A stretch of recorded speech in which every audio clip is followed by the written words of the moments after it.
If ever your life could be a true crime podcast episode, then this podcast is for you. We're about to embark on a roller coaster of emotions, insights, survival, and stories about escape. So buckle up and let the journey begin. Hello, everybody, and welcome back into the Escape Pod. I'm Julie. I'm Charity. What are you escaping today? Well, what aren't we escaping? I'm escaping the after lunch leg, I feel. Yes, you heard me on. Melting into your chair, yeah. Uh-huh. I'm still recovering from, kid you not, Friday was going to, we all know I had a bad week last week. Yeah. Just like brain not at the party. Could not get it to engage. And that's when I was asking Chad if dementia is contagious. Yeah, so Friday I just threw in the towel. I'm like, I'm just not effective. So I'm going to take the afternoon. I'm going to go take a nap. On my way home to go take a nap, which I never do. And I don't take naps. And my mother-in-law's doctor called and said, I need you to get her to the emergency department right now. Oh, and no. I went, okay. Shoot. So veered off and went and grabbed her, took her. She had to have a cardioversion. Okay. Because her AFib is problematic. Okay. And she'd been in it for quite a while. And that, like, you can handle little bits. Yep. But if it's for long term, they're concerned about heart failure. Oh, okay. So it was really interesting because I get her there. And obviously she wants me in there with her, right? Mm-hmm. And so there's the triage nurses that say something to the effect of, and we're mandatory reporters here at One Heart, so I totally get it. And she's 87 years old, so they're asking about elder abuse. Mm-hmm. Like, are you safe? And da-da-da-da. And I'm just like, oh, that's a yucky feeling to be sitting there. You know what I mean? Yeah. Like, okay. And then we get into the actual emergency department room, and the charge nurse, like the one in charge, was asking her questions, and she wouldn't answer, and she'd just kind of look at me. Oh. And so I'd answer, and then the nurse was getting mad. Like, and I said, I understand you want to hear this from her. Yeah. She doesn't remember.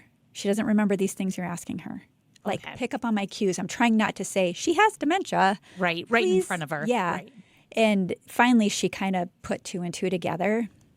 But I'm like, she's been in AFib before and does not remember if she was cardioverted before, which is like shocking you. Like, you know, doesn't remember. And I said, like, please cue in on this. I don't want to like do this in front of her. But anyway, she's this little teeny, tiny 87-year-old lady. Mm-hmm. And of course, to put the pads on, she had to strip from the waist up. Sure. And it was all male nurses after this one left. And she's like, she says something to the effect of, well, the least you could do is put some music on if I'm going to strip for you. And they were rolling. And they're like, oh, my God, she's so funny. I'm like, oh, yeah, she's funny. That's So hilarious. she had them in stitches. But I love it. yeah. Good for her. So it's just escaping She still has the a little ongoing stuff, personality you know. there. And, of course, I was worried about her when the doctor called. And she goes, don't worry, we're going to get her all tuned up. Okay. I'm like, okay. So, yeah, talking to her about all of that after, she kept saying, I'm so sorry about all this. I'm so sorry about all this. And I'm like, you know, I have a theory about that. And she says, what? I said, you have tried for the last 2.5 years to just take care of yourself and shoulder everything by yourself. Mm-hmm. Because every time we would see her, even when my father-in-law was, you know, progressing through Alzheimer's, anytime she was with us, we'd end up in the ER for something. Oh. And so I've had this theory for some time. I mean, more than 2.5 years, probably 5 years, Okay. that she's just subconsciously stuffing anything that could possibly be wrong down because she can't deal with it. And then when she's with us and she has that help. And so anyway, I start telling her my theory, and she filled in the sentence for me. She goes, then I let loose. And I said, yep. Yeah. And she's like, huh. It's like she lets her guard down. Yeah, And then like- all these things happen. Like, hello, we need to be dealt with now. Yep. You know, coming from subconscious to conscious awareness, and like, it's time to deal with that. And so I said, and she kept, I'm so sorry. I'm like, no, it's okay, because I said, I don't think she would have acknowledged or dealt with these things if she was still in Rochester by herself. No, probably and so not. now we're getting them handled, and while it's a lot for everybody right now, we're going to get her, like the doctor said, we're going to get her tuned up. Yeah. And then, because she kept saying in the ER, she's like, I have a lot of years to live. I'm making it to at least 90. And I'm like, okay, well, then we better make sure those are good years and not just limping along years. So anyway, so we're getting through all that stuff. But So did the device tell the doctor that something was wrong? How did the doctor know something was wrong? oh, she's an AFib. Her heart rate's all over the place. Okay. Yeah, so you But check was her she pulse. in the hospital? Well, we were there Friday morning as a follow, because I'd called her doctor and just said, she's gasping for air when we're talking, but then when I ask her if she's okay, she's like, I'm fine. And that's the thing. We're in the ER and they're like, well, how do you feel? Are you noticing? Nope, I'm fine. And I'm like, I've been with a family member who did that before, and you're like, And then the nurse finally says, well, what did you notice? I said, well, she'll be in mid-sentence and go, and I'm like, Shirley, can I feel your pulse? And it's like just blip, blip, blip, blip, blip, like it's just all over the place. And so she noticed that. And then also, I won't give all of her healthcare stuff away, but also dealing with an infection she didn't even, no symptoms, no awareness, no anything. Yeah. And I'm like, So we are diligently getting her back in shape here. So I recall kind of scolding a family member once in the ER because there were like shortness of breath. It was kind of a heart attack sort of symptoms. And then when the doctor said, like, have you had any stress? Oh, no, not really. No. And I'm like, do I need to list Remind the you of things what that have been stressful lately? Right. I was like, the doctor left and I looked at this person and said, you have to be honest with them. And the patient said, well, I don't feel like I'm stressed out all the time. I said, okay, well, let's that's the go talk through I had some with things. her too. Yes. Was like, I think you do think you feel fine because this wasn't an event. It's been creeping up. And so you've just acclimated. And, and I said as much to the nurse. I said, I think she's been dealing with this for a long time. Yeah. And so I said, just wait, though. Let's get this. Let's reboot your heart. Let's get all this done. And I bet you're going to feel better. And then you're going to realize, holy crap, I really wasn't feeling the greatest relative to how I feel right now. Yeah. So anyway. Okay. It's just like a physical house cleaning. Yeah. Yeah. For so sure. It's just a lot. Okay. But I'm glad she's here. Yes, for sure. What's our topic today? What are we escaping? Today, we are going to be an escape artist like Charity and escape false gurus. Ooh. I have done this in my life. And they're out there for sure. They're out there. Looking for people. I just kicked Julie from under the table. How? Smack. That's when I know I need to stop. If she ever grunts or something, you're going to know. Oh, Charity got her again. Okay. Be like the charge nurse and be like, is there podcast abuse happening? Yeah. No, not at all. I'm totally kidding. I'm sorry. That was too soon. That was as too they say, soon, too Julie. soon. Too soon. Okay, so false gurus. Tell me more. So when I say guru, I'm thinking about the world of self-help. Okay. And it's fascinating, but sometimes it can be dangerous. And For sure. I have witnessed this. Okay. I have actually lost a friend. I've lost a friend to this industry by virtue of them being like culled from the herd, if you will. Yeah, like cut off. Yes. And I've also lost a good friend to death because of the ineptness and irresponsibility of one of these false gurus who practicing and bringing people into things that he has no business doing. So anyway, we're going to talk about how to navigate the landscape, how to find genuine support if you've been, if you have fallen prey to that. And honestly, I was in the depths of it. I haven't been able to talk about it for a long time, but the person that I was involved with has just passed away. Okay. So that allows for more sharing than you were able to do before. Yeah, just because he was so toxic and so, he was just a huge bully and terrifying, like larger than life. and very manipulative and very persuasive and very charming. And as long as he was alive, I just didn't want any risk of having to run in with him again, having to have any dealings with him again. Right. And now that I know I'm safe from that, I can talk about this experience. This one won't be all about me. You guys will like kind of come along for the ride. But I will like pepper today's topic with some of the things that I experienced with one of these in particular. They're not all bad. But anyway, I'll get to it. You ready? As ready as I'm going to be. How much would you guess this industry is? Ooh, I'd say in the billions. Definitely in the billions. In the U.S. alone in 2022, this was a $13.4 billion industry. Wow. Self-help. Globally, it was valued at nearly $40 billion U.S. And it is expected to reach around $81.6 billion U.S. dollars by 2032. And I think it's because mental unwellness is on the rise. You know, we have less and less access to mental health care professionals. You know, mental illness is on the rise. And clearly all of these self-help courses and books and speakers, they're not making us better. But when we're desperate, it's easy to reach for something, a book, an audio book, go to a course, surround yourself, be with people who are also trying to navigate and, you know, get to a better place in life. And, There's camaraderie in that. Yeah. You feel alone, you know, when your brain's not firing the way you want it to, or you're having dark thoughts, or you're feeling like you don't have a purpose or a place in life. You know, there's a huge appeal to that, right?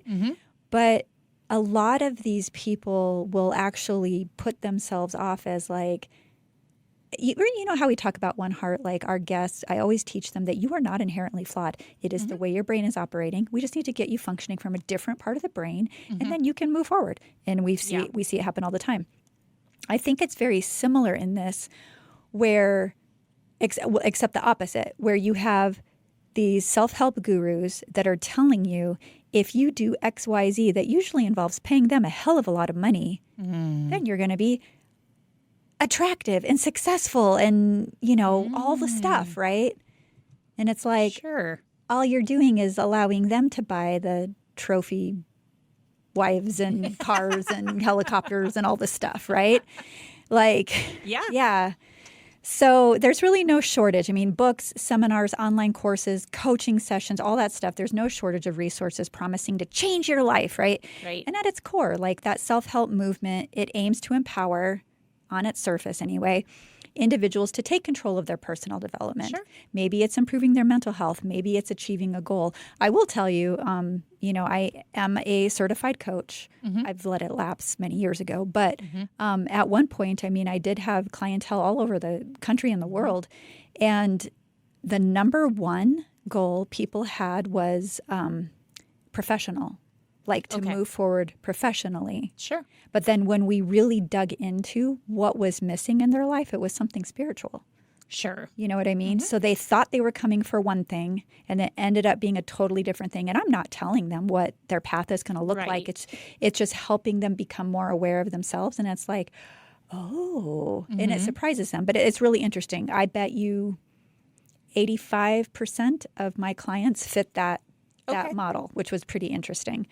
So, and the appeal is undeniable. I mean, who wouldn't want to unlock their full potential and accomplish more and achieve their goals, right? Live a more fulfilling life.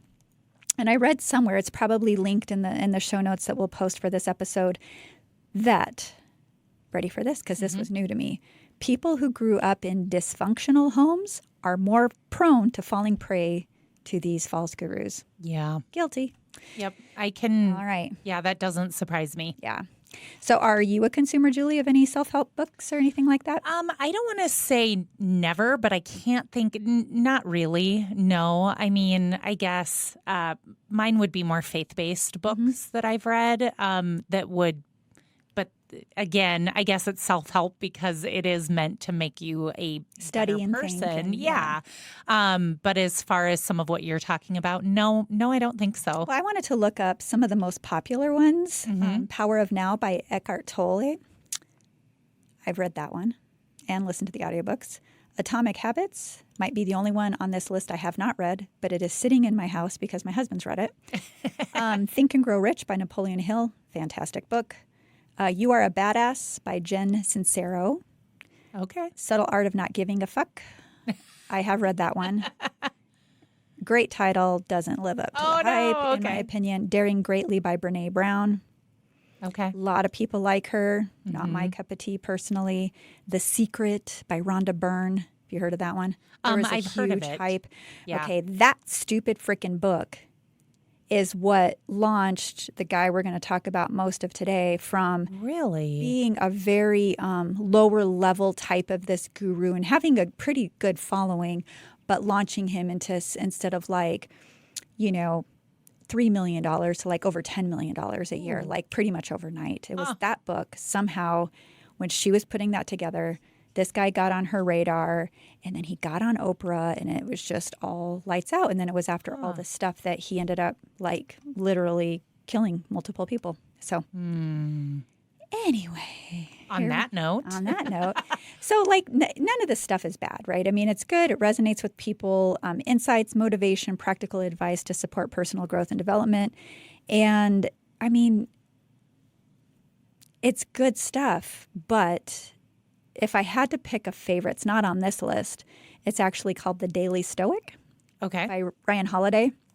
Because it's not gimmicky, it's not sales pitchy. It's true, like deep and profound and simple wisdom from the Stoics, you know, way back when. And just reading their thoughts on how they process things and how to like let things go and stuff is really that's a really great one. So anyway, I started thinking about, and I'll ask you the question, like, have you ever wondered what makes this content so compelling? I mean, a new book comes and it usually hits the bestseller list and it just, you know. I mean, I think a lot of it is people's insecurities. I even find with myself, I can go back to being a child or even a teenager or young adult.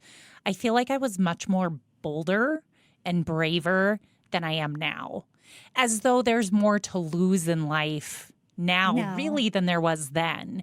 Then it was like trying something new seemed more fun, less risky, whatever. Whereas now it's like I have to factor in more people, whether it will work, whether, you know what I mean?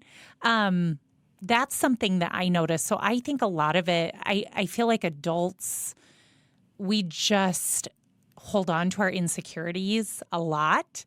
And when I was younger, I don't think I was quite that way.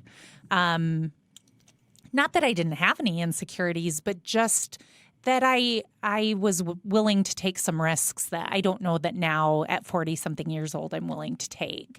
And then I feel like I'm holding myself back when, you know, and so that's what I think is a draw to like a really great title or to something that will, you know, give you little tips and tricks to maybe bring you out of your shell a little bit or say the right things. Some of them that I've had friends suggest to me actually are not so much self-help in confidence builders, but more prioritizing things and recognizing, you know, I've had friends say they've read books where it's kind of the power of saying no because I tend to say yes. I have a really hard time saying no to people. Yep. Do not use this against me, Escape Pod listeners. I know you. Her calendar is full, I can attest. My calendar is full and getting fuller. But that's one of the things because of the people in my life who are also very much like me who also have a hard time saying no. And so I've had people say, you know, there's a book that really encourages you to like prioritize based on this, this, and this. And then, you know, being able to say no and why it's okay to say no and how no can be a complete sentence. You don't always have to give an excuse. And I found myself last week, somebody had pitched a time for meeting this week. Well, I am gone at the end of this week, and so I had to say, no, that time doesn't work. And I felt the need to explain why I'm leaving town. Oh, geez, yeah. And I'm like, no, you don't need to do that. I don't really need to do that, but I just have it in my head like there better be a good excuse for why I'm not at work. Yes. Okay. That's me. Okay. And so a lot of times when I have people say, I like this book or I listen to this podcast or whatever, it's more they're in similar mindsets where it's Gotcha. really hard to say no. It's really hard to prioritize. It's really hard to do some of those things. That's kind of where I sit. Yeah, I think you're absolutely right. And when you think about what makes these guru types of people so compelling, it's not just the written word, because there's always a next step, right? Now you can come see me live, and now you can come go through these immersive courses and that kind of a thing. But it's that promise of like exclusive knowledge. Like they often share, their own stories about overcoming some type of adversity, and that resonates deeply with people. And it's like, well, if they can do it, I'm going to hear their secrets, and then I can do that too. And then I'm going to be just as successful as they are, right? And that's the formula. My life was hard. Here's this bad experience. I did this thing, and that's the secret you're going to pay a lot of money for. And now I am amazingly successful, wealthy, attractive, whatever, fill in the blank, healthy. And you can be too if you buy my blank, right? That's the pattern. That's the formula. So here are some of the big ones that have taken, they like position themselves as experts in the industry. Tony Robbins. You've heard of Tony Robbins. I have. He's probably the biggest one. Very energetic, massive following, 6 million followers on Instagram alone. Rachel Hollis. Okay. Deepak Chopra. Yep. Gabby Bernstein. Oh, I don't know that one. Grant Cardone. I don't know him, but I guess his is more like real estate and entrepreneurship kind of a thing. So, and then on this list is my least favorite, James Arthur Ray. And he's my least favorite because I knew him personally for several, I don't know how many years actually, 5 maybe, before he actually killed people. And that's who we're going to spend a lot of time talking today. So when you start to look up and do research into false gurus or infamous gurus, the damage, not cult leader, but he was probably hedging that way very closely. I learned some things doing this research that I didn't know, and what I had spared myself from when I broke away from all of this. Little did I know. So this was really freaking eye-opening. And what's really, really crazy for me is usually I was kind of the ringleader. So like if I'm going to go do something, so are my friends. And I had like, half a dozen to 8 different friends, and we'd go travel together and we'd go do these things. This was like our vacation. We would go do these fun personal development types of things, and have friend time and all the stuff. And, the one I'm going to talk about that died, she was involved before me. Okay. But I knew her in a different sphere. And then we just kind of reconnected in this sphere. So anyway, I'll get to that. But James is probably the most infamous of the self-help, like self-proclaimed self-help gurus. He was like an up-and-comer after worming his way into The Secret and getting a couple of spots on Oprah. That really shot him to guru stardom. Okay. But just as quickly, he became infamous following a tragic incident in 2009. So James organized what he called a spiritual warrior retreat in Sedona, Arizona, which promised profound personal transformation for its participants. And after I read through all this research on what people went through during this event, personal transformation, my ass. Right. This was about someone wanting to gain more and more control over people he deemed his followers. Attendees would pay up to $10,000 for this experience. I paid $10,000 for this experience, and I had, me and my intuition. So I had it on the books, and something said, do not go. So I walked away from that. Did not go. And thank God I didn't freaking go, because, again, when I share with you what I learned about that event, spiritual alignment, my ass. Anyway, so, and that's that what might be the title of the episode. Maybe. Yeah, maybe. So this retreat included a sweat lodge ceremony, which was intended to simulate a Native American purification ritual or rebirthing ritual. Of course, we know very much about sweat lodges here at the One Heart campus because we had a actual Native American elder coach us through building one, unlike James, who just did this on his own. The event that we're talking about took place on October 8th, 2009, and it involved, I wouldn't even call it a sweat lodge. I think that's insulting. It was a gigantic circus tent, if you will, made out of, tarps and blankets and stuff. Definitely not of the type of construct that we know here at One Heart. Yep. But it created an intensely hot environment. So he packed 54 people into this circus tent, let's just call it that, and pushed participants to endure extreme heat, like not safe. Not safe. No. And he was the kind of guy, too, that would always – he was an adrenaline junkie. So, he would always up the bar, raise the bar on him, and then knowing that his followers would want to impress him, they'd want to compete with that. Yeah. So he'd keep doing it so that he could always be the best. Not a real leader, a real guru wants his students or her students to surpass them. Yeah. Doesn't want to, that is the sign of someone who has genuinely helped somebody else is when they surpass the teacher. Not this piece of shit. So 54 people, imagine this, 8 rounds, keeps getting hotter and hotter and hotter. He's raising the bar, and I'm sure he's practiced. So it's more and more and more because he just wants to look good and powerful and all this stuff in front of these 54 people. And then that's how I'm getting fired up already. So it's this is how I think he would develop this self-worth.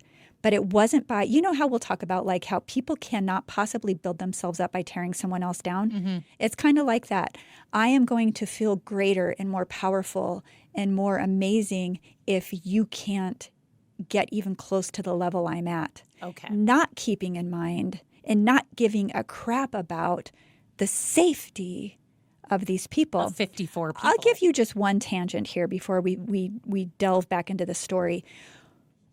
His very first entry-level event, I think it was called Power to Win, or it was something like that, like a 3-day event that he would have.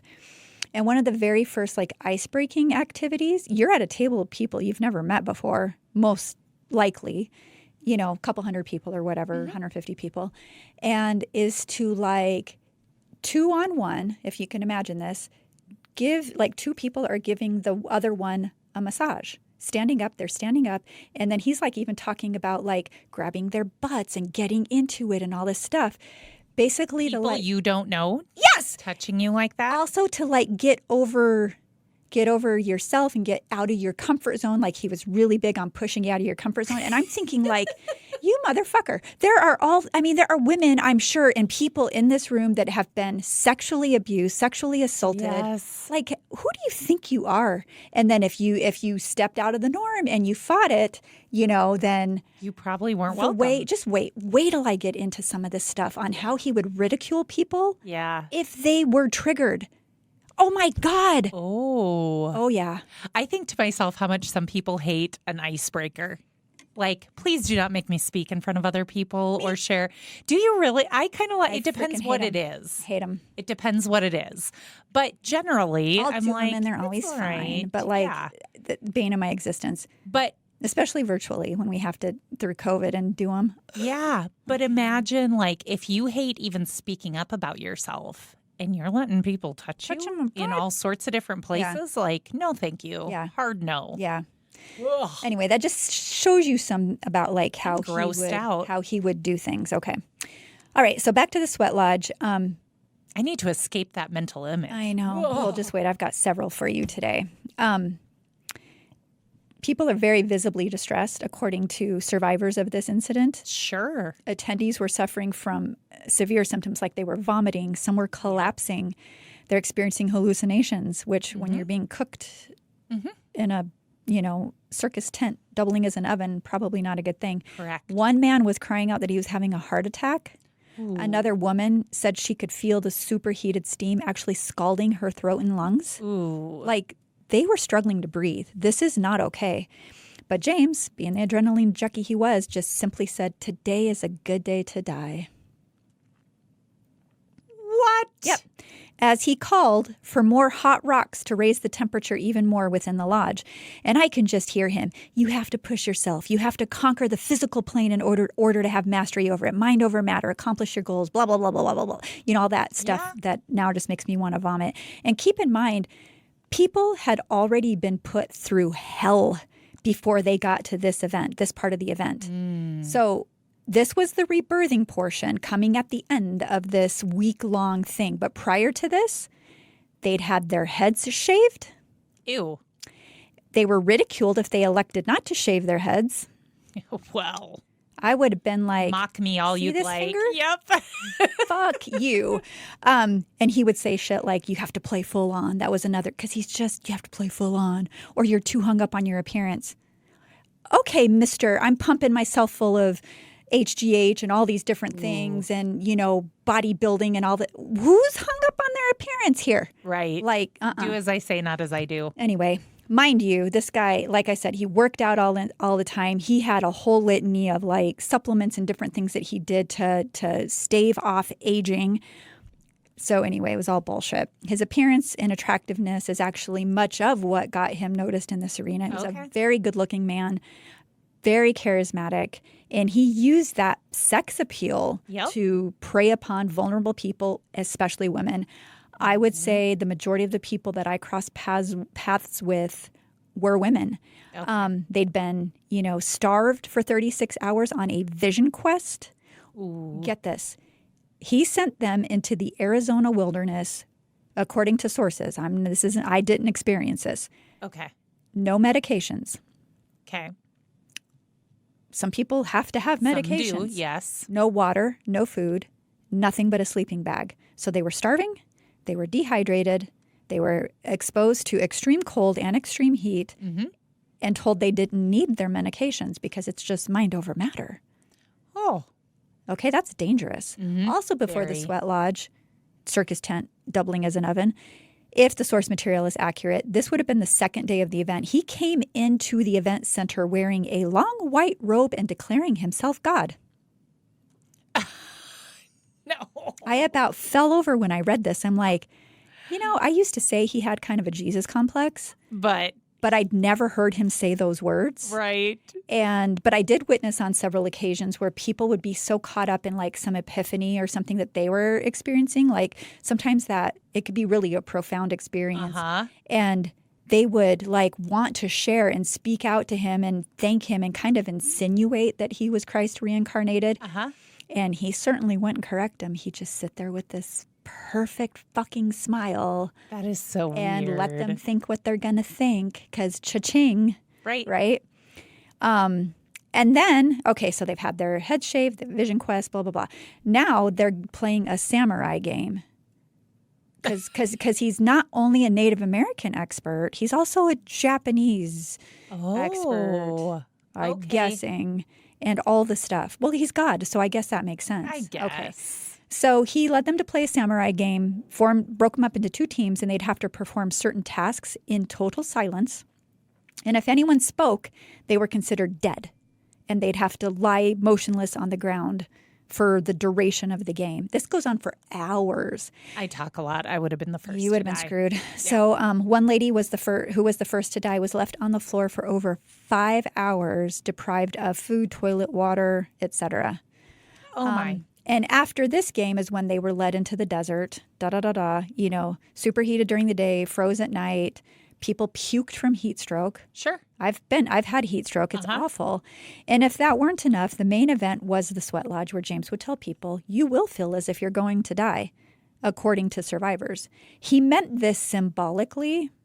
Sure. You know? But his arrogance, in my opinion, got the better of him. And he so badly wanted the accolades and gratitude that would often come after people pushed themselves to the limits and survived.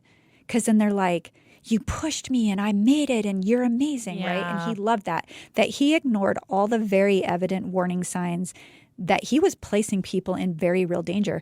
Yeah. And so I even read that the long-term firekeeper for this event, the guy who would cultivate, get the stones heated and bring them in and all that stuff, he was concerned. Oh, wow. Because James was touting that this would be the hottest ceremony to date.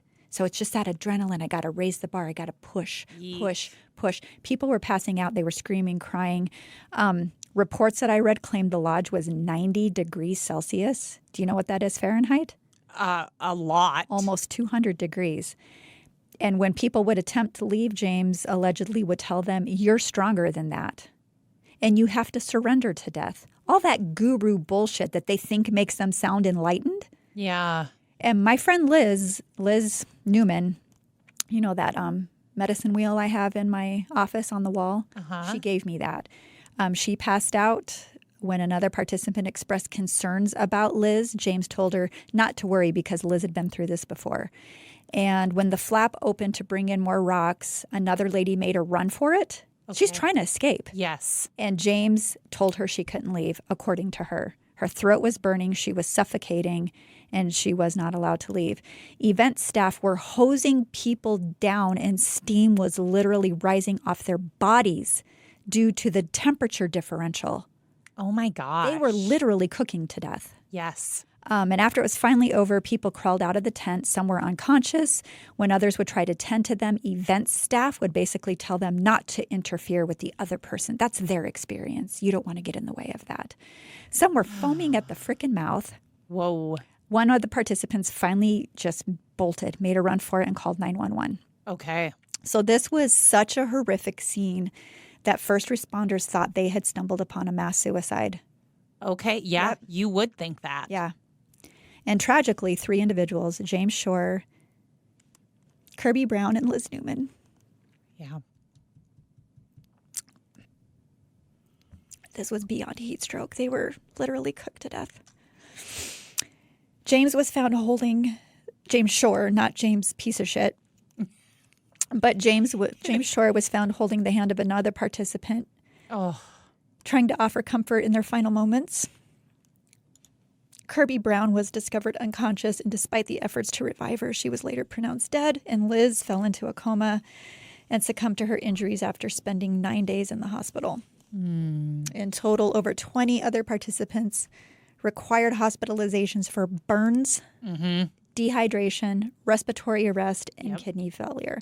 Oh my. And do you know where James was when first responders were trying to save people's lives? Gone. He frickin' ran. Yep. He left the state. His refusal to acknowledge the dangers and his insistence on pushing participants beyond their limits highlighted the severe risks associated with unregulated self-help practices. Yep. In 2011, Ray was convicted of 3 counts of negligent homicide and sentenced to 2 years in prison. He served 18 months and was released on July 12, 2013. And until January of this year, which we're in 2025 now, he had rebuilt his fortune by peddling his, quote, redemption experience. Oh. Once a snake oil salesman, always a snake oil salesman. And after he got out of prison, someone made a documentary about his redemption story, if you can call it that. Oh, this got me so mad. He clearly displayed he hadn't learned his lesson. He's so narcissistic. Like, according to James, the notion that anyone would call him as a guru, quote, makes no sense. If anything, he was a mere guide. Oh. He was telling people he was God in a white robe. I don't know how they conflated that. I know. I just don't get it. With that perfect fucking smile. Yeah. My God, come on. Oh. Okay. And then he went on to say that it doesn't matter whether he believes he was wronged legally in the sentencing. I've paid my dues. And he's been seen in this movie saying an accident occurred and it was prosecuted as a crime. I was thinking, how did you only get 2 years? How did you only get 2 years? You took 3 lives. Yes. And while you didn't intentionally kill people, you intentionally kept them in dangerous circumstances. Right. They were in danger. They were asking for help. Yes. And you, oh my God. Well, and not only the people who died, but the dozens of others who were hurt in some way. I mean, the medical bills and the long-term impacts. Yeah. Man. Poor arrogant baby. And when he did go to prison, he was saying things like, because one of my friends still would be like on email lists and stuff. Okay. I cut all ties, but they would still kind of keep an eye on things. And it was just like, well, I guess I know who my true friends are. And it was just me. I, poor arrogant So you had not gone on this retreat. I did not go on this retreat. And I so had no idea what it was about. the end for you. I will maybe get to that. Okay. I can't remember. I'll let you know. Okay. Yeah, that was the end for me. There was a variety of reasons. But back to this one. From what some of the friends people I knew who attended this event told me, I guess there was some behind the scenes stuff going on. Mm-hmm. So Liz was there as a volunteer. So she'd been through the event already. Okay. And she loved this man. She loved this man. She thought he was amazing. And James liked to be in control. He did not like to be challenged. Even though he would tell people to challenge him, he really didn't like it. Right. And this was supposed to be a sober retreat. And so what I heard is that James walked in on Liz and some friends celebrating like a special milestone, and they had some champagne, a little thing of champagne. Okay. So fucking what? They're adults. Right. And they're paying to be there. In her case, she's volunteering to be there Okay. on her dime. Mm-hmm. He wasn't paying her travel expenses. Right. He wasn't paying for her to be there. Well, no, because he's saving all that money for himself. Oh, yeah. But anyway, it was some celebratory thing, and he got pissed because she broke the rules. Okay. And so what I'm told, and again, this is all secondhand. I was not there, and my friend Liz is not here to corroborate this. But blah, blah, blah, blah, blah, blah. I lost my space. Oh, he was rumored to be really, really angry about it, and how dare any of his followers not adhere to his directives. And so that's why he pushed her in that sweat lodge. And she's trying to atone for making him upset. Good. See what I mean? gracious. And knowing Liz, she would do that. Like, she was the peacekeeper. Mm-hmm. James and I had a falling out over something. Mm-hmm. And Liz once said to me, I feel like my mom and dad just got divorced. And I'm like, huh? Oh. But just meaning, you know, we both meant a lot to her. Yes. And now we are fighting. Yeah. And I wanted nothing to do. I mean, I remember this prick one time reprimanding me. I'm paying to be at an event in SoCal. I'm there. I'm not, well, I guess full disclosure, I also did contract work for him. Yeah. But I'm here as an attendee, not working, blah, blah, blah. And he reprimanded me over a book group that I put together because the book that we were studying was not on his reading list. Oh. And I'm like, you need to get over yourself here, buddy. Right. Okay, so 3 months before this event. So you think about if I am God or if I am close to God, I should be able to pay attention to some warning signs, right? One would hope. 3 months before this event. So this would have been July of that same year. Okay. A lady by the name of Colleen Conaway died while attending a different James Ray event. I've been to this event. Okay. So we're going to compare and contrast some notes here. So on July 25th, 2009, 46-year-old Colleen was a participant of a James Ray event called Creating Wealth. She hadn't been a consumer of his work for very long, but it possibly played a role in her death by suicide. So she was reported by her family and friends to be at the peak of her career. She was like this fun-loving person, had recently made some like big changes in her life, including getting her health and her diet under control. She dropped like 80 pounds. She was in great shape. She's just like, looking out for the future. It's hopeful. Sure. Things are looking up. So she decides to just roll the dice and go. She decides to go to San Diego for a James Ray event, like I said, called Creating Wealth. She was very excited about seeing the Pacific Ocean. Our family was a little like, but they were excited for her. And the thing about this event is that in all of his events, clearly, you don't really know what you're signing up for. See, I don't like that one bit. And there is one particular experience where you meet with James and his team, like during this event. You go to the big meeting space. There's a bunch of garbage bags filled with like dirty and secondhand clothing. Okay. Dumped on the floor in a big trash pile. And you are told, pick out some items, go back to your hotel room, take off your makeup, your jewelry, all the stuff, put on these clothes, leave all identification behind, and then meet back in this room. You still don't know what you're doing. So it's like, Now I'm there with a bunch of friends and my husband. So it's just like, okay, we're going to be fine, right? Can't be that bad. I've got I've got my posse with me. Yeah. Then you're loaded onto a bus, destination unknown. Okay. And the destination turns out to be the Horton Plaza Mall, which is a 3-story, if I remember right, open air mall in downtown San Diego. Okay. You're told you have X number of hours. It's fuzzy now. I don't remember if it's like 4 or 6 or whatever, but you have this many hours to live like a transient and manifest everything that you're going to need. So you have like goals like water, food, money, all the stuff. Get creative. Yeah. And then you rendezvous back with the group at a predetermined time to load the bus. And there's a big clock in that mall quad. So like that's probably why they picked it. So you actually have access to at least a clock. And then you head back and you talk about your experiences. And the idea is that if you trust in yourself and in God, that all your needs are going to be met, right? Okay. But there's no buddy system. You are not allowed to talk to or acknowledge anybody in this event. Okay. You were out there by yourself, no identification, and no supervision. So let me tell you about my experience before we go back on to Colleen. My experience, same thing, I was like kind of nervous. Like I mean, yes, I've had been homeless for real, legit, prior to this experience. But now I'm in a different place and I'm just like, I don't know San Diego. I don't know where the safe areas of town are. Right. I'm at a sore disadvantage because this is not my hometown. Right. Right.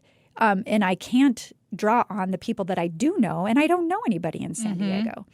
So get dropped off at this place, and then I'm like, okay, if I were really put in this situation, what would I do differently that I hadn't tried before? Maybe I'll try a women's shelter because then at least I'm going to be safe. Yeah. And you would hope. Yes. Yeah, so I'm hoping, right? So I start meandering around, getting, I don't know, several blocks away from where we were dropped off. There was this bus stop. There's a really nice man there. And I don't know, I kind of loved it because I'm like a dirty white chick, right? Messy, and I'm, dressing gross clothes. And it was an African-American older man that stopped me, and he's like, "Are you okay?" Oh. And I went, "Well, I'm in You're like, you're what's right yeah, for humanity. He was very sweet. And I said, I'm kind of in a situation here. I'm looking for a women's shelter. Is there one around here? I'm not from here. And he said, yeah, but I don't know if you want to go by yourself. Like it's through a bad neighborhood is what he was insinuating. So he's like, let me give you a couple bucks. Maybe you should just get on the bus instead. Okay. And I'm like, all right. But then I'm thinking like, I don't know where the bus is going to take me. Like now I'm starting to freak out a little bit, right? So he gives me like $2 and I just start walking. And then I get stopped again, this time by a younger white man. And the guy literally stops dead in his tracks and he looks at me and he goes, "Can I help you?" And I went, "Nah, I'm good. Just making my way to this place." And then, "Is that this street?" It's like trying to like act like I'm on a mission, right? Sure. And I was on a mission for real, but he didn't know that. And he said, "That is not a safe place for you to be. Would it be okay if I escorted you?" And I'm like, sure. And then he starts talking about, like, he's got a shopping bag with him, and he was talking about he's kind of on the outs with his girlfriend, but he just went shopping for her birthday and is hoping, like, there's going to be this romantic reunion and all this stuff. It's a lot to share with a stranger. It's a lot to share, especially with this, for all he knows, I legitimately am a transient chick, just running around the streets of San Diego. And so the first thing he did is he took me into the library and I was able to get cleaned up. Okay. So he took me to a water source. I was able to get cleaned up. And then as we're making our way towards the women's shelter, we stopped at a thrift shop and he bought me clean secondhand clothes. Okay. And so then I was able to pay forward the poncho and stuff that I was wearing. Okay. So now I'm at least cleaned up some. It's just hitting me why he did that. I'll get to that in a moment. But then we get to the women's shelter and it's gated and they would lock it when it was full. Oh my. So I'm like, shit. Now what? Now I've got this guy that I'm not feeling like I'm in danger, but I'm not. You're skeptical. I'm not feeling like this is okay, right? Yeah. So then I'm like, shit. I have to get around where somebody's going to know me if something happens. Mm-hmm. So I don't even know what I told him. I don't know, and outs with the boyfriend and all this stuff, and I got kicked out, blah, blah, blah, blah, blah, blah, blah, blah, just pulling stuff out of my butt. And then, and that my thing is like, I need to walk when I'm stressed out. So I'm like totally in the role. And I start walking back. Thank God I have a good sense of direction. And I start walking back towards this mall. Okay. And so now I'm sitting out there on this hill, like a gardened hill, waiting for the freaking clock to go. Like I've got water, I have clothes, like I've manifested all the stuff. I had a food, all the stuff. Sure. And I'm just waiting for the bus so that I can get. Okay, so now the guy is sitting next to me. I don't remember his name. And I can see him. We're facing the same direction, just talking, but not looking at each other. And I can see him out of the corner of his eye. You know how you put your hand over your mouth and your nose to test your breath? Uh-huh. And that's what he started doing. And I'm like, shit, he's going to try to kiss me. Uh-huh. This is why he cleaned me up. Like, does she clean up well? And I didn't hit me until today. And my husband's going to go, yeah, you idiot. That's exactly why. So I'm just like, oh, shit. This is and I'm counting. Okay, there are a ton of people around. This is out in the open. So he's not going to rape me here. Right. So I'm probably okay if I stay here.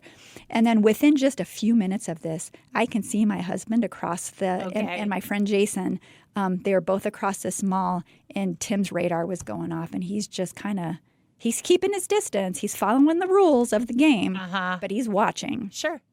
And then I made the thing. I don't know. I acted like I got something in my eye, or I don't know what I did, but like dodged it because I know he was going to try.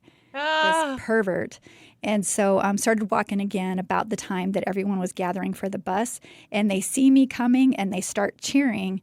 And the guy just looks at me, and I said, give me your phone number. And he wrote his phone number down on a piece of paper. I said, when I get back to Minneapolis, I will call you and explain this. Okay. He says he didn't throw the number away because I stuck it in a book, but I lost that number. But I think my husband threw it away. Maybe he's an Escape Pod listener, and now you've made amends. He might be. He knows why you didn't call. But yeah, so the guy, so that was my experience. But my friend Jason, I mentioned him, he got run off a block by some other homeless people calling him a cracker and like chasing him down. Like, so he could have been in danger, right? Who knows? They were very territorial, whoever he was dealing with. And then I remember, same event, there was some parents brought their teenage daughters to this type of event. Okay. So there's a 15-year-old girl. Ooh. Who gets dropped off, and she didn't leave the bus stop. Where the bus dropped her off is where she stayed because she's freaking terrified, and understandably so. Yeah. James ridiculed her in front of everybody when we got back. So clearly they were somewhere where they could kind of see if you left or not. Ridiculed this 15-year-old girl for not showing up and not playing full on and all this bullshit. If I would have been her parent in that event, it would have been gay. Right. Freaking throwdown. Anyway. So back to Colleen. Now you understand the context of this event. She's doing this excursion. And according to her family... Again, separate time and place separate time. Years later. She went in debt to do this. Okay? And so I have to think like she thought this was the key. Again, she's already made all this progress in improving her life. And for reasons only known to her, she heads to the top floor of this mall and jumps to her death. Now, one of the seminar attendees saw her jump but didn't recognize her as one of the fellow event participants. So when the meeting time rolled around, everyone except for Colleen got on that bus and headed back to the hotel. They left without realizing she was not present, and in fact, she was in the morgue listed as a Jane Doe. And as I recall, this was a long time ago for me, there was a big celebration that night, if I can recall, like formal, fun, party late into the night, and no one noticed her missing until the next day.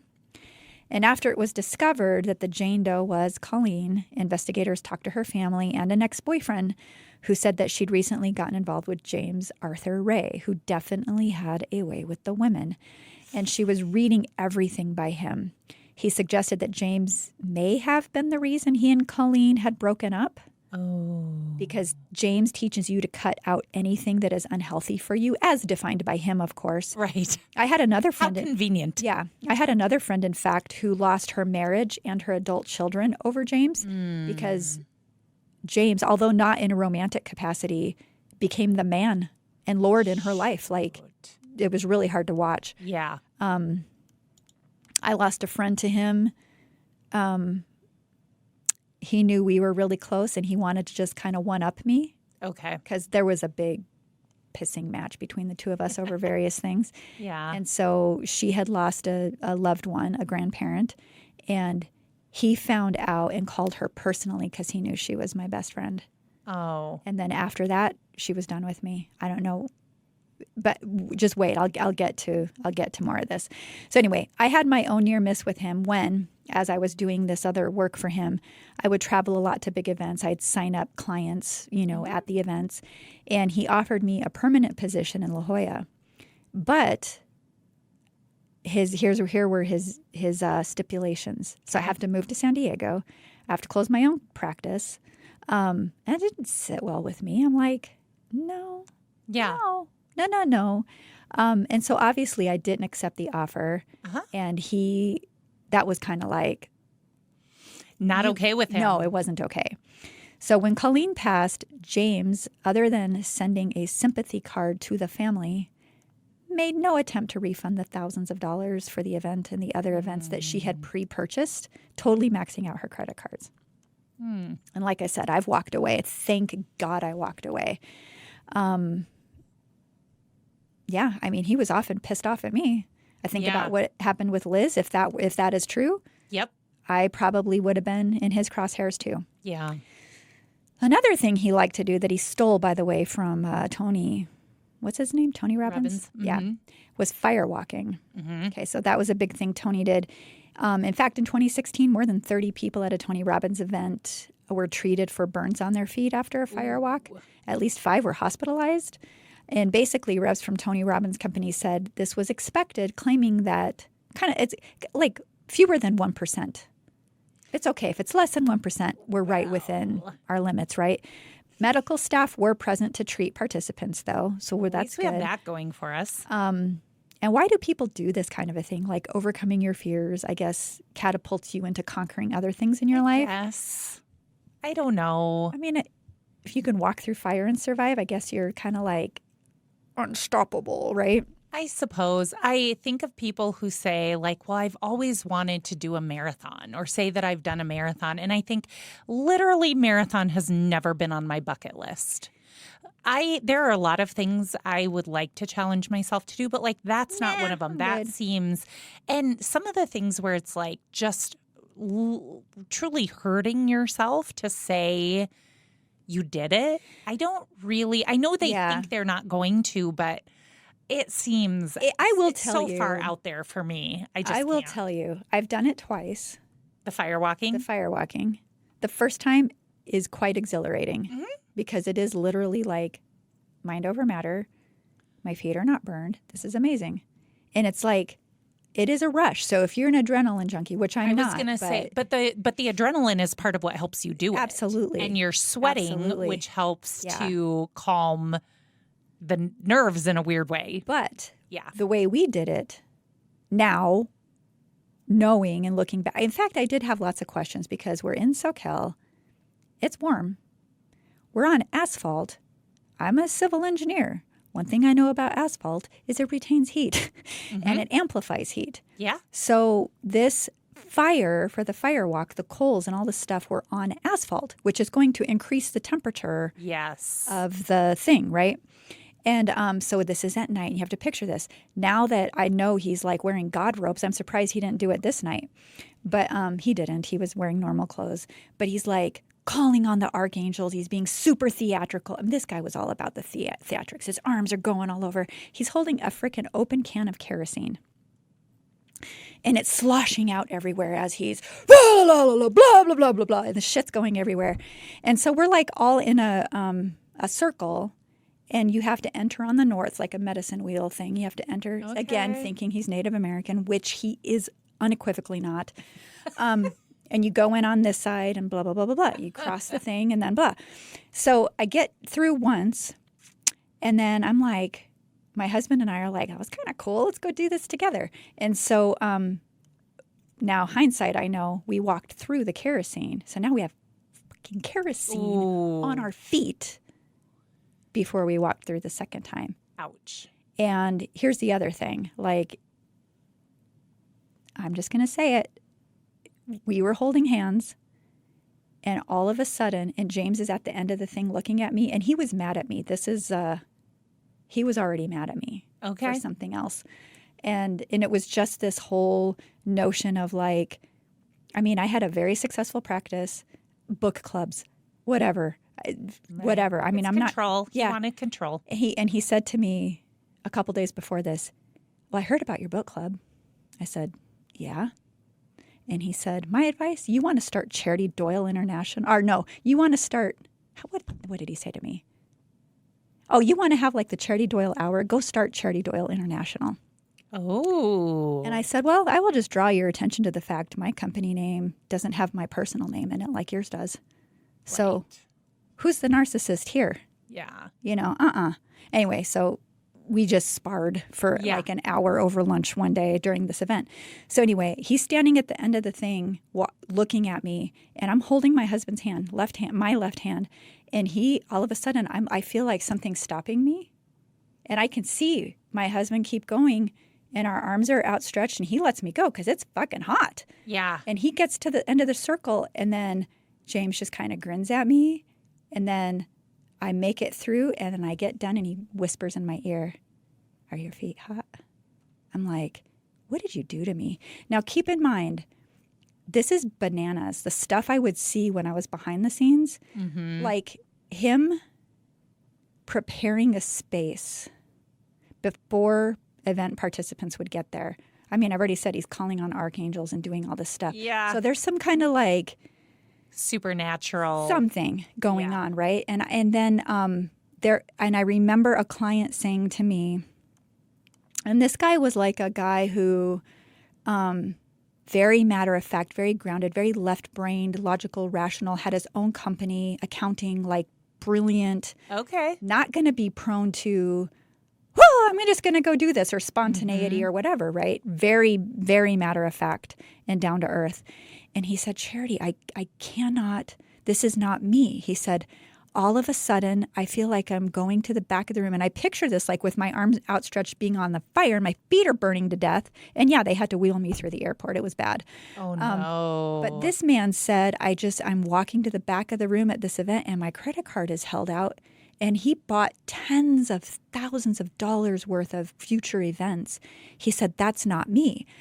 And I'm like, So I start paying close attention. And I start seeing these things because now I'm not participating. I'm attending. I'm back with his staff, just waiting. And I started noticing some things. At this same time, my best friend Terry, whom you've met, was going through the Hypnotherapy Motivational Institute. She was getting trained as a hypnotherapist. So she was in school. And I'm like, hey, blah, blah, blah, blah, blah. And I'm sending her these things that I'm witnessing. And she's like, oh my God, I'm learning that right now. Like, this is what they teach at HMI. And I'm like, oh. So therefore, I am able to conclude that there were tactics being deployed without people's knowledge or consent that were creating them to be highly suggestible. Yes. And influencing them basically just to go put a plug into their bank account and drain them for all their fucking worth. Like, so anyway, like it was just. It's wild. Oh, that's weird. Yeah. But no, the way he said that. But he was preying on, like you said, a lot of people who had had dysfunction in their lives, probably long before hearing his name. They're vulnerable. They're gullible in some cases, and they become prey. And you have somebody like that again, the charisma and he can't, but he also couldn't share there were the very first event I went to. basically I'm doing contract coaching work. So I'd still sign up the clients, but there's like his way of doing things. And then I had my own stuff. Sure. And it was nice supplemental income. I'm just like, that's how, it was a business move at that time. And the first event I worked, I got to meet in person some of the people I'd been working with remotely. Oh, okay. And so now the event is done, and he loved this where he would sit in this high back chair up on stage and people would line up and come thank him. And there was something very compelling about him. People would do this. So there'd be this long line into the wee hours of the morning. And okay. I picture him with like a crown on his head and people coming and bowing before him. Just picture Jesus locks, because he did go through that stage once. But sometimes he's super clean cut and in a tuxedo, and sometimes he's like, looks like Jesus. It was just, anyway. So this particular event, and it wasn't like a long line or anything, but there were people, like a few people lined up to visit with me. Mm-hmm. And I just wanted to get back to my hotel. My feet hurt. I'm tired. I just want to go back to go to my room. He was pissed. Yeah, he did not want to share any attention. Listen, I didn't ask for this. Yeah. I wasn't recruiting people like, hey, come talk to me. Like, just get over yourself. But anyway, these are the things we would fight about. So here are a few key dangers to be mindful of. Mm-hmm. Unrealistic promises. False gurus often make grandiose claims about their methods, promising these quick fixes and miraculous results. And I was going to say 9 times out of 10, but it's probably more like 999 times out of 1,000. Mm-hmm. These promises can lead to disappointment and disillusionment when, reality falls really short of what you're hoping for. Number 2, financial exploitation. Many of these self-help programs and services come with crazy price tags.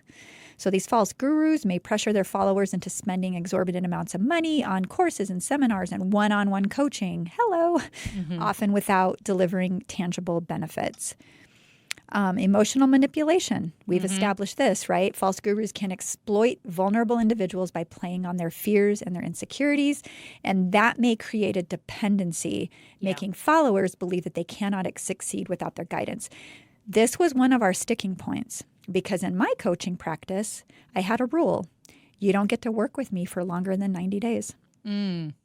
In his, he wanted people cha-ching, cha-ching, keep coming back. And that was not my style. I don't want people dependent on me. I want them to be liberated from whatever it is they're trying to work on. Yeah. Total opposite philosophies. Next one. Which, by the way, not unlike One Heart. Right. Like wanting you to achieve some key goals so that you can be independent and on your own. Yeah. And not need all the help all the time. Absolutely. Not that you never need help again, but that you don't need all the help all the time. Right. Yeah. Or that you never want to leave because you're completely dependent. This Correct. is your life support system. Yeah, that is not what we want here. Nope. Also, lack of accountability. Mm-hmm.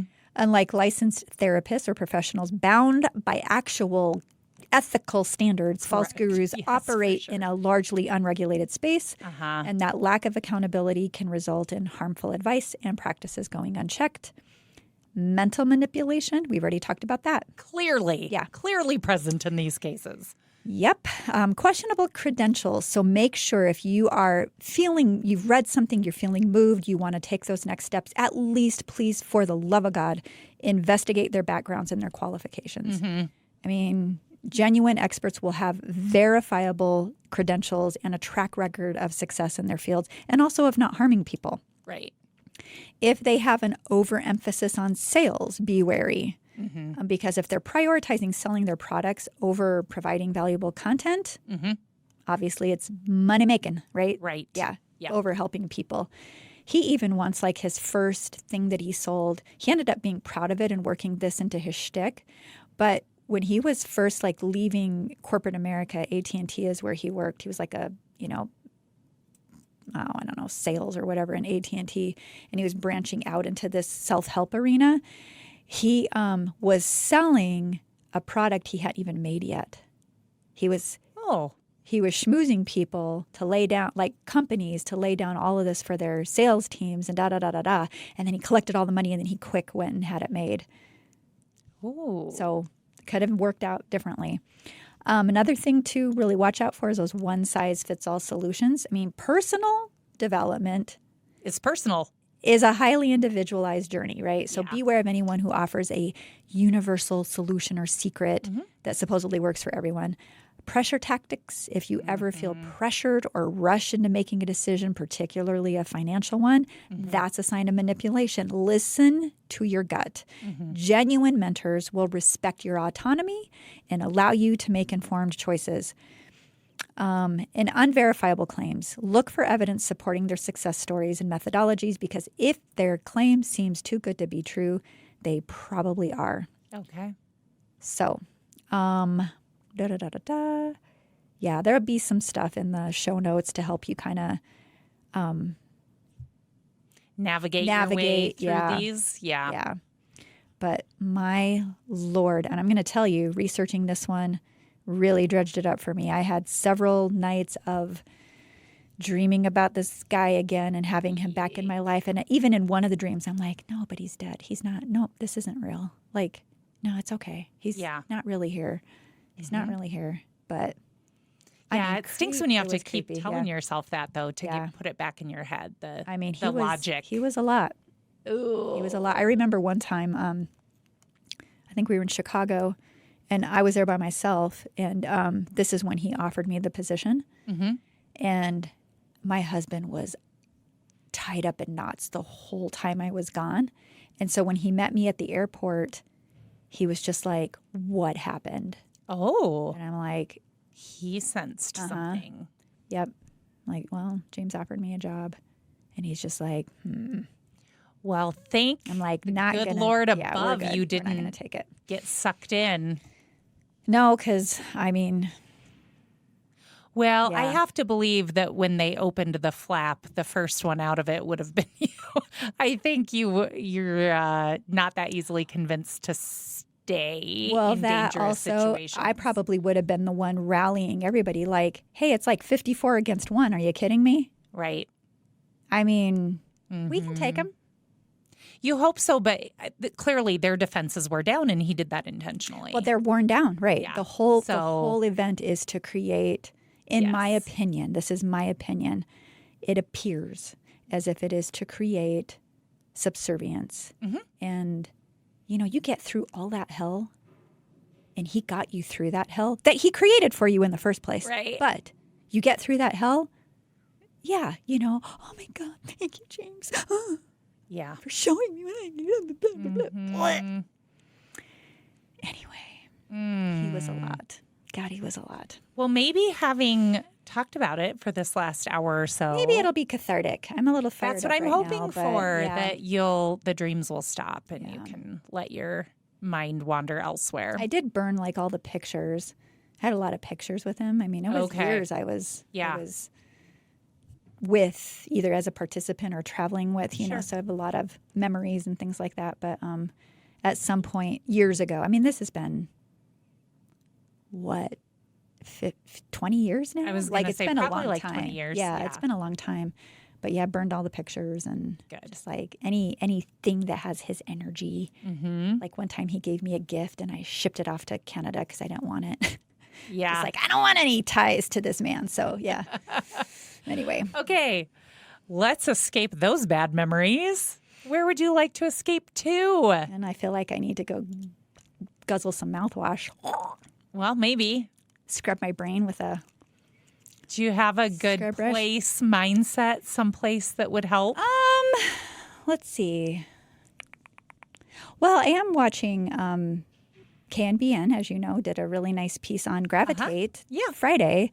And so it's been fun kind of watching things come in. So if any of you are employers out there, gravitate.work, WORK, is up and running and ready to be your workforce solution partner. Yeah.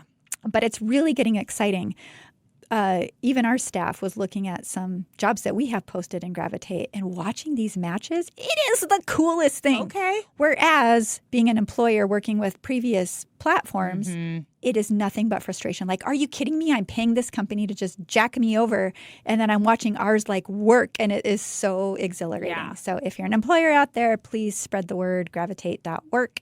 Yes. We're super excited about it. So that's what I'm escaping to, watching the numbers. Watching the numbers grow. Yep. good. Yeah. I very first world escapism right here. Uh-oh. So I have a pedicure scheduled tomorrow. Oh, I thought you were going Yay! So that's number one. to. Okay.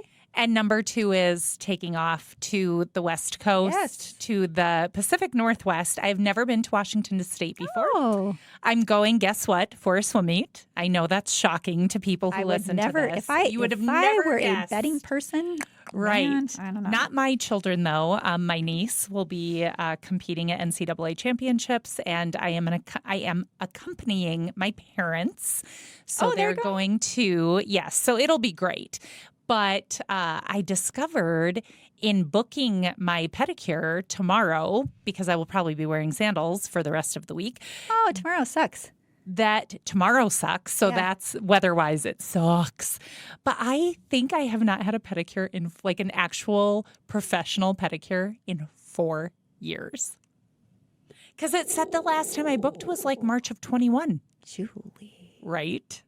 I'm like, what have I been doing with my I don't toes? know. I have 2 kids. I'm working. I'm I know. a taxi. That's true. I do a lot of driving. I do a lot of driving. I do a lot of filling up my car with gas because I Not do so much judging you. driving.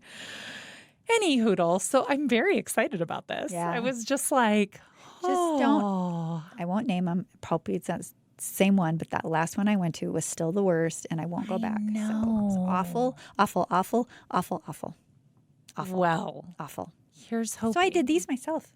And they look toes, very nice. they do I look will nice. say I did think of you because part of me was like, if my toes don't look the best, there's nobody looking super close at my toes. But I really just want a little TLC. Yeah. And even just to sit in the warm chairs that Yeah. vibrate a little bit. That too would be just fine. So that's where I actually have some good. kind of fun stuff to escape to. And it'll be great. I hope. I don't love flying. People who listen to this also know that. But I'm trying to, I still have 48 hours to just keep breathing and it'll I be have fine. witnessed this, and nope. I know. I still remember when we went on that work trip and you were like, oh, you You weren't joking. you're not kidding that you don't Yeah. like to fly. I was like, no. As I was like, kind of like, okay. I'm trying to comfort her from across the aisle. Yes. Yeah. Once I'm up, right, then I Yeah, was okay. yeah. But like getting ready to take off is not, that's. I had I'm a at my whole agenda worst. for the flight. Like I'm trying to keep her brain Yes. occupied, so she Yes. went totally spiral. But And Liz, who we were with, let me look over her shoulder reading a book. And like it was fine. And we had pretty good flights, it was actually. good But I just, it's a control thing for me. I know. I'm like, I would rather be the one to crash the plane, right? Like it be my fault to just sit there and be like, I'm in somebody else's hands. It's really hard. So far, so good. I'm okay for now. Ask me again in 40 hours. Okay. Thanks, everybody, for listening. We appreciate each and every one of you. If you like what you heard, please subscribe and share with others who might like it too. We're a small team producing this each week, and we do it to raise awareness and to educate, help people escape from all sorts of things. We kind of escape from our day-to-day kind of life, and hopefully one day we'll be able to provide operational support for the nonprofit One Heart, where we work, where our mission is to empower people to overcome crisis and achieve self-sustainability. that's right. We are a true podcast for a cause. So you can feel good about listening. You can feel good about spreading the word. Please rate and review wherever you listen to your podcasts. It really helps us gain more exposure. If you have an idea for a topic, for an episode topic, reach out to us at justbecause@escapepod.live or anything. Yeah. Justbecause@escapepod.live. Or if you have a story of escape on anything. Maybe you did escape a false guru like I did. Escape artist at escapepod.live, and maybe we'll read it on a future episode. You can also consider becoming a patron of the show for very low money. There are $2, $5, and $10 monthly tiers, and your patron contributions actually help support the work we do, not at the podcast, but at One Heart. Absolutely. We are closing the hatch on this episode of the Escape Pod. Remember, trauma may be inevitable, but how you grapple with it is optional. So stay resilient. And avoid charismatic POSs with great teeth. And keep laughing. Bye.